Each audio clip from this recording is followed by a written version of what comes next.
नमस्कार मित्रांनो, स्वागत आहे तुमचं मराठी टेक मित्र आपल्या यूट्यूब चॅनलमध्ये.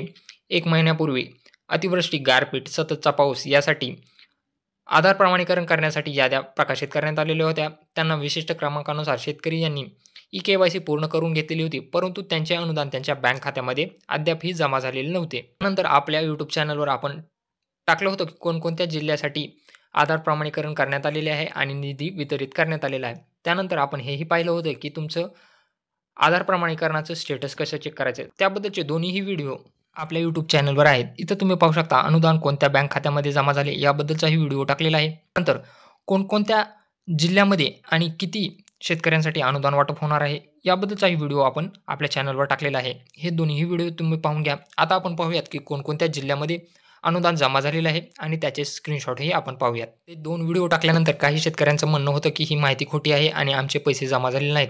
आता अनुदान वाटप करण्यास सुरुवात झाल्यापासून काही शेतकऱ्यांना लगेच ते तात्काळ जमा झाले, तर काही शेतकऱ्यांना 10 ते 15 दिवसानंतर त्यांच्या बँक खात्यामध्ये हे पैसे जमा झाले. तुम्ही इथं पाहू शकता डी-बी-टी मार्फत ₹8,568 एस-बी-आय खात्यावर जमा झालेले आहेत.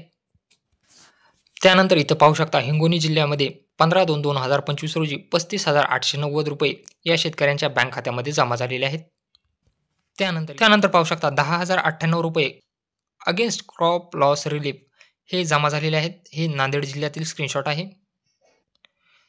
इथं तुम्ही पाहू शकता ₹13,056 15/2/2025 रोजी एम-जी-बी बँकेमध्ये जमा झालेले आहेत आणि हा बुलढाणा जिल्ह्यातील स्क्रीनशॉट आहे.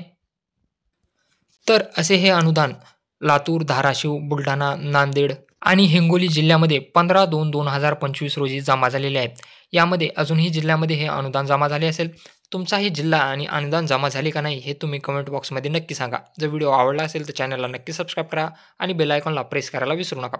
खाली कमेंटमध्ये तुमचा जिल्हा आणि अनुदान कधी जमा झालं हे नक्की कमेंट करा.